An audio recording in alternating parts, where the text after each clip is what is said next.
Air India విమాన ప్రమాదంలో మృతుల సంఖ్య 274కు చేరింది. 241 మంది ప్రయాణికులైతే 33 మంది ఆ విమాన ప్రయాణంతో ఎటువంటి సంబంధం లేని వాళ్ళు.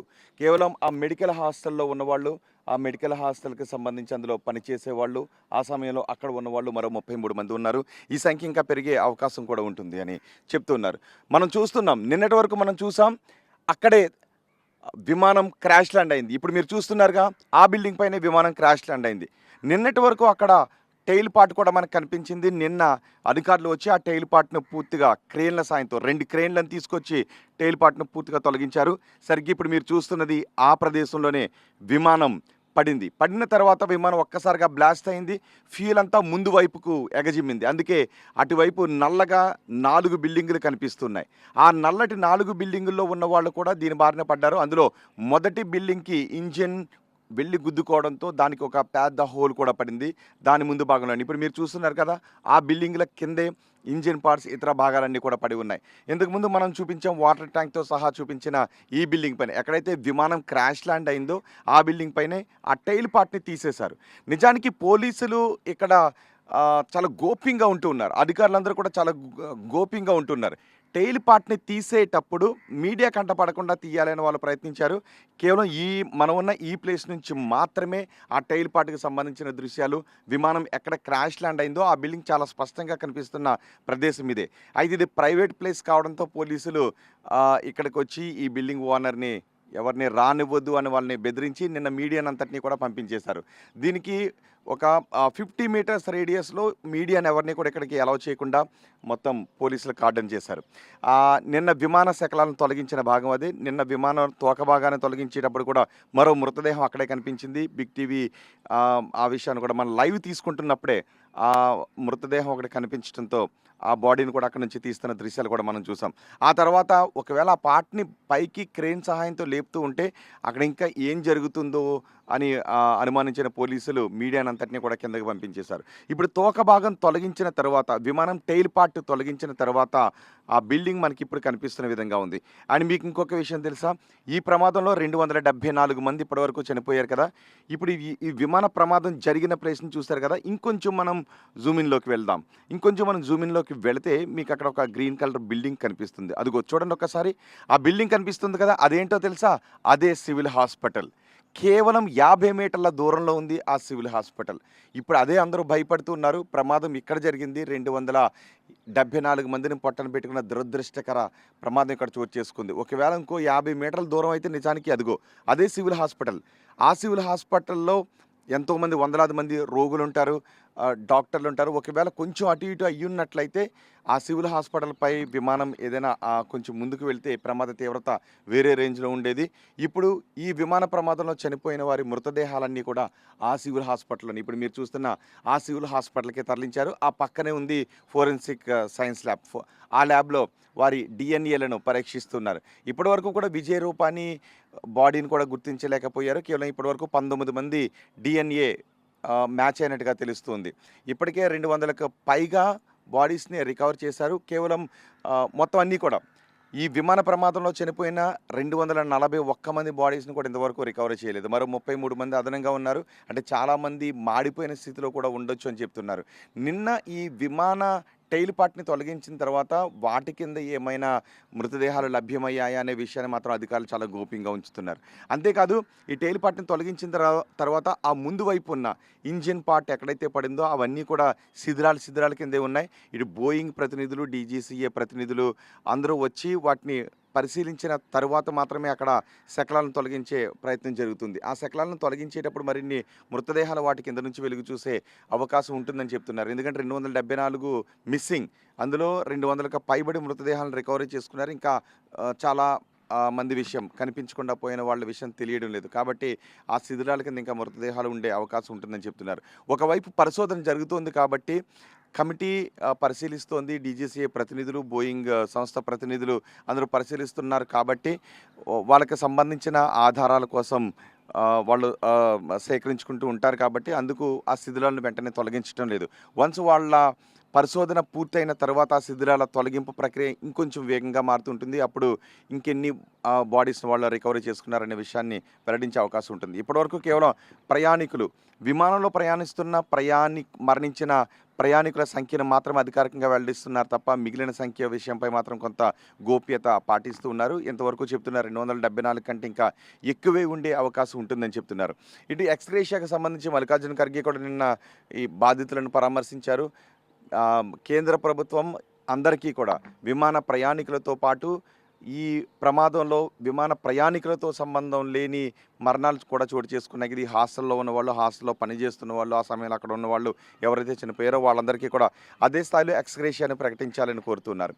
సో ఇప్పుడు ఒకవైపు ఈ మృతదేహాలను వాళ్ళ బంధువులకు అప్పగించే ప్రక్రియ వేగంగా కొనసాగుతూ ఉంది. DNA టెస్టులు చేస్తూ ఉన్నారు.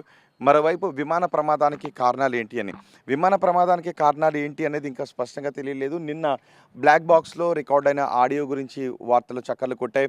ఆ సమయంలో పైలట్ చెప్తున్నారు మేడే కాల్ 3 సార్లు అనౌన్స్ చేశారు. మేడేని మూడు సార్లు అనౌన్స్ చేశారు. నో పవర్ నో థ్రస్ట్ అని పైలట్ చెప్పాడు. గోయింగ్ డౌన్, విమానం కిందకి వెళ్ళిపోతుందని చెప్పాడు. సరిగ్గా ఇదే పాత్రలో ఇప్పుడు మనకు వస్తున్నటువంటి విమానం ఇదే పాత్రలో వచ్చింది. ఈ చెట్టును ఢీ కొట్టింది. ఈ చెట్టును ఢీ కొట్టిన తర్వాత ఈ చెట్టు కొమ్మలన్నీ కూడా ఇక్కడే పడిపోయాయి. ఈ బిల్డింగ్ ఓనర్స్ మనం చూడొచ్చు విమానం అదే పాత్ర.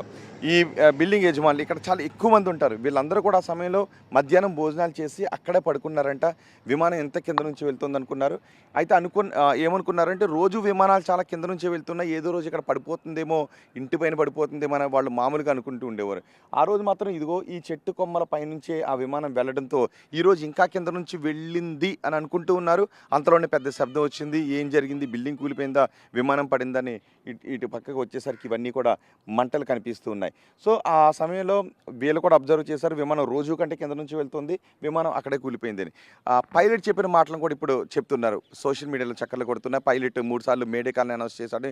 అంటే ఇంకా అత్యవసర పరిస్థితి, నో థ్రస్ట్ నో పవర్ అని. మరి ఇంజిన్లో పవర్ ఎందుకు ఆఫ్ అయిపోయింది? దీనిపైన ఇప్పుడు DGCA దర్యాప్తు బృందాలు దర్యాప్తు చేస్తూ ఉన్నాయి. ఇటు బ్రిటన్ నుంచి వచ్చిన బ్రిటన్ ఏవియేషన్ టీం కూడా వీటిపైన దర్యాప్తు చేస్తుంది. మరోవైపు బోయింగ్ టీం కూడా ఎందుకు డ్రీమ్ లైనర్ ఇలా క్రాష్ ల్యాండ్ అయింది, డ్రీమ్ లైనర్లో ఎందుకు 2 ఇంజిన్లు కూడా ఫెయిల్ అయిపోయాయి, ఎందుకు పవర్ ఆఫ్ అయిపోయింది అనే విషయం గురించి ఇప్పుడు పరిశోధన చేస్తున్నారు. అంతేకాదు మొత్తం డ్రీమ్ లైనర్ ఎయిర్ ఇండియా దగ్గర ఉన్న మొత్తం బోయింగ్ విమానాలన్నిటినీ కూడా ఇప్పుడు చెక్ చేస్తూ ఉన్నారు. అవి ఎగరటానికి సిద్ధంగా ఉన్నాయా, టేక్ ఆఫ్ తీసుకునే సమయంలో ఏమైనా సమస్యలు తలెత్తుతున్నాయా అనే విషయాన్ని పరిశీలిస్తున్నారు. ఒకవేళ బోయింగ్ విమానాల్లో ఏదైనా ఒక దశలో టేక్ ఆఫ్ తీసుకునే సమయంలో చిన్న చిన్న లోపాలు తలెత్తుతున్నాయి అనే విషయం కనుక ఇప్పుడు తేటతెల్లమైతే మొత్తం ఇది బోయింగ్ విమానాలనే శంకించాల్సి ఉంటుంది, మొత్తం బోయింగ్ విమానాలనే ఆపాల్సినటువంటి పరిస్థితి ఉంటుందేమో. బహుశా ఈ కమిటీ ఎటువంటి రిపోర్ట్ ఇస్తుంది అనేది మాత్రం మనం చూడాలి. సో ఇప్పుడు ఆ మృతదేహాల అప్పగింతకు సంబంధించి మళ్ళీ మనం మాట్లాడుకుంటే, మృతదేహాల అప్పగింతకు సంబంధించి ఎప్పటికి పూర్తవుతుందో తెలియని పరిస్థితి ఉంటుంది. నిన్న ఉదయానికి 8 మృతదేహాలను అప్పగించారు. నిన్న సాయంత్రానికి వస్తున్నటువంటి వార్తలు ఏంటి అంటే 19 బాడీస్ DNAతో మ్యాచ్ అయ్యాయి, వాళ్ళ బంధువులతో మ్యాచ్ అయ్యాయి, వాళ్ళకి అప్పగించే ప్రయత్నాలు చేస్తున్నామని. సో వాళ్ళకి అప్పగించడానికి వచ్చేటప్పుడు వాళ్ళ భావోద్వేగం చాలా దారుణంగా ఉంది. ఎందుకంటే వాళ్ళ బాడీస్ని ఏ రూపంలో అప్పగిస్తున్నారు, కనీసం వాటిని ఓపెన్ చేసి బాడీని అప్పగించిన తర్వాత ఆ బాడీని ఓపెన్ చేసి చూడటానికి కూడా అవకాశం లేని ఒక దయనీయమైనటువంటి పరిస్థితిలో ఉంటుంది. కాలిపోయినటువంటి మృతదేహాలను జస్ట్ ప్యాక్ చేసి దానిపైన పేరు, వాటికి సంబంధించిన డీటెయిల్స్ రాసి, ఎవరి DNA తో మ్యాచ్ అవుతుందో ఆ డీటెయిల్స్ రాసి మాత్రమే వాళ్ళకి అప్పగిస్తూ ఉన్నారు. సో ఇదంతా కూడా ఒక భావోద్వేగమైనటువంటి ప్రక్రియ. ఇప్పుడు హాస్పిటల్ దగ్గరికి కాల్ చేస్తూ ఉన్నారు. అక్కడ ఒక కౌంటర్ ఏర్పాటు చేశారు. ఆ కౌంటర్ దగ్గరికి వచ్చి ఎవరైతే తమ వాళ్ళు మిస్ అయ్యారో వాళ్ళ డీటెయిల్స్ ఇస్తే ఆ దగ్గర బంధువులు వాళ్ళ సంబంధికులవి DNA శాంపిల్స్ తీసుకుని పక్కనే ఉన్న ల్యాబ్లో టెస్ట్ చేస్తున్నారు. సో బహుశా ఇంకొక 2-3 రోజుల్లో వాళ్ళ మృతదేహాల అప్పగింత ప్రక్రియ పూర్తయ్యేటటువంటి అవకాశం కూడా ఉంటుంది. ఇక విదేశీ పౌరులు, బ్రిటన్ పౌరులు 53 మంది ఉన్నారు. వాళ్ళను కూడా వాళ్ళ సంబంధికులకి DNA టెస్టులు చేసి అప్పగించే ప్రక్రియను కూడా చేపడుతున్నారు. ఇక ఎలాంటి ప్రమాదాలు మరోసారి జరగకుండా ఉండాలి అంటే ఎటువంటి జాగ్రత్తలు తీసుకోవాలి అనే విషయంపై దృష్టి పెడుతూనే ఈ ప్రమాదానికి కారణాలు ఏంటి అనే విషయంపై కూడా దృష్టి పెట్టారు. కానీ ఎందుకు ఇంత గోప్యంగా ఉంచుతున్నారు? కనీసం దూరం నుంచి కూడా ఇక్కడ నుంచి చూస్తూ ఉన్న ఒక 50 మీటర్ల దూరమే ఉంది. 50 మీటర్ల దూరం కూడా ఉండదు. కానీ ఎందుకు మీడియాని ఈ ప్రదేశానికి రానివ్వడం లేదు? విమాన శకలాల తొలగింపుకు సంబంధించి జరుగుతున్నటువంటి ప్రక్రియను మీడియాను షూట్ చేయడానికి ఎందుకు అలౌ చేయట్లేదు అని. అంటే ఇప్పటికే 12 తారీఖున జరిగింది. 4 రోజులు అయిపోతూ ఉంది కాబట్టి ఒకవేళ అక్కడ ఏదైనా బాడీస్ ఉంటే అవి డీకంపోజ్ అయిపోయే అవకాశం కూడా ఉంటుంది. ఒకవేళ ఈ విషయాలు ఆ సంబంధీకులను మరింత కలవరపాటుకు గురి చేసే అవకాశం ఉంటుంది. ఈ శిథిలాల తొలగింపు ప్రక్రియ ఎందుకు మెల్లగా నడుస్తుందనే విషయం గురించి కొన్ని క్వెషన్స్ చేసే అవకాశం ఉంటుందని గోప్యత పాటిస్తూ ఉన్నట్టున్నారు. ఎందుకంటే కేవలం ఇన్వెస్టిగేషన్‌కి సంబంధించి ఎటువంటి అవాంతరాలు ఏర్పడకూడదు అనే ఉద్దేశంతోనే శిథిలాల తొలగింపు ప్రక్రియను నెమ్మదిగా తరలిస్తున్నారు. ఒకవేళ ఆ శిథిలాలను పూర్తిగా తొలగిస్తే విమాన ప్రమాదానికి కారణాలు ఏంటనే కొన్ని విషయాలు తెలిసే అవకాశం ఉండకపోవచ్చు. అందుకే పూర్తిగా ఆ పరిసరాలన్నిటిని పరిశీలించి ఆ నమూనాలు సేకరించిన తర్వాత మొత్తం శిథిలాల తొలగింపు ప్రక్రియ వేగవంతమయ్యే అవకాశం ఉంటుంది. నిన్నంతా కూడా మనం చూసాం, అదిగో టెయిల్ పార్ట్ పడిన ప్లేస్ అదే. ఇప్పుడు చూడండి ఒకసారి, ఆ గోడలన్నిటిని కూడా పగలగొట్టి, చుట్టూ ఉన్న గోడలన్నిటిని పగలగొట్టి ఆ శిథిలాల కింద నుంచి బ్లాక్ బాక్స్‌ని కూడా రిసీవ్ చేసుకున్నారు. దాన్ని డీకోడ్ చేస్తున్నారు. ఇప్పుడు ఆ టెయిల్ పార్ట్‌ను క్రేన్ సాయంతో కిందకి తోసేసి దానిపైన ఒక పెద్ద బరకాన్ని కూడా కప్పి ఉంచారు. ఎందుకంటే నిన్న భారీగా వర్షం పడింది. వర్షం కారణంగా అందులో ఉన్నటువంటి ఆధారాలేమి మళ్ళీ ఒకవేళ అవసరమైతే పరిశోధనకి ఏదైనా కావాల్సి ఉంటే ఆ ఆధారాలు చెక్కు చెదరకుండా ఉండటం కోసమని దాన్ని కవర్ చేసి ఉంచారు. సో అక్కడికి మాత్రం ఎవరిని వెళ్ళట్లేదు. ఒక 30 మీటర్ల దూరంలో, 30-50 మీటర్ల దూరంలో మొత్తం పోలీసులన్నీ అందరూ కూడా కార్డన్ చేశారు. బ్యారికేడ్లు పెట్టి ఎవరిని కూడా అక్కడికి లోపలికి వెళ్ళనివ్వడం లేదు. సో ఇప్పుడు ఉన్నటువంటి క్వెషన్స్ ఏంటి అంటే, అసలు ఎందుకు ఈ బోయింగ్ విమానం కూలిపోయింది? ఎందుకు 2 ఇంజిన్లు కూడా ఒక్కసారిగా ఫెయిల్ అయ్యాయి అనే విషయాన్ని తెలుసుకోవడంతో పాటు, అసలు ఈ బోయింగ్ విమానాలు, ఇప్పుడు ఎయిర్ ఇండియా వాడుతున్న బోయింగ్ విమానాలు ఎంతవరకు సురక్షితం? అసలు విమానయాన సంస్థలు సేఫ్టీ మెజర్స్ ఎంతవరకు పాటిస్తూ ఉన్నాయి? ప్రయాణికుల భద్రతకు 100కి 100% వాళ్ళు భరోసా ఇస్తున్నారా? ఎక్కడైనా విమానయాన సంస్థల్లో మెయింటెనెన్స్‌లో ఏదైనా లోపాలు ఉన్నాయా? ఈ విషయాలన్నీ తేలడంతో పాటు, ఈ మృతులకు సంబంధించి ఆ బాడీస్‌ని అప్పగించే ప్రక్రియ, ఎక్స్‌గ్రేషియా, వాళ్ళకిచ్చే భరోసా ఏ విధంగా ఉంటుంది? ఇవన్నిటిపైన చాలా ప్రశ్నలు తలెత్తుతున్నాయి. చూద్దాం ఏం జరుగుతుందో.